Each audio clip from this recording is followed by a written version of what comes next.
Colonel Drummond, the court must be satisfied that this line of questioning has some bearing on the case. You've ruled out all of my witnesses. You must allow me to examine the one witness you've left to me in my own way. Your Honor, I am willing to sit here and endure Mr. Drummond's sneering and his disrespect, for he is pleading the case of the prosecution by his contempt for all that is holy. I object, I object, I object. On what grounds? Is it possible that something is holy to the celebrated agnostic? Yes. The individual human mind. In a child's power to master the multiplication table, there is more sanctity than in all your shouted amens and holy holies and hosannas. An idea is a greater monument than a cathedral. And the advance of man's knowledge is a greater miracle than all the sticks turned to snakes or the parting of the waters. But now, are we to forego all this progress because Mr. Brady now frightens us with a fable?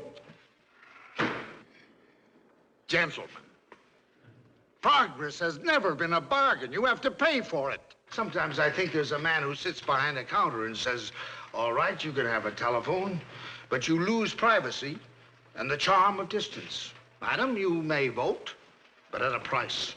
You lose the right to retreat behind the powder puff or your petticoat. Mister, you may conquer the air, but the birds will lose their wonder, and the clouds will smell of gasoline.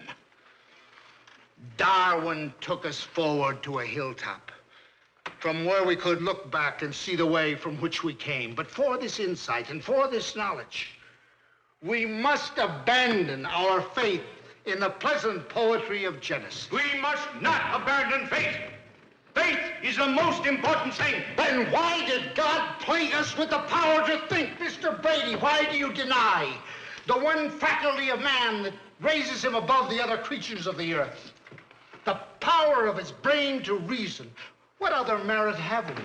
The elephant is larger, the horse is swifter and stronger, the butterfly is far more beautiful, the mosquito is more prolific, even the simple sponge is more durable. What does a sponge think? I don't know. I am a man, not a sponge. What do you think a sponge thinks? If the Lord wishes a sponge to think, it thinks.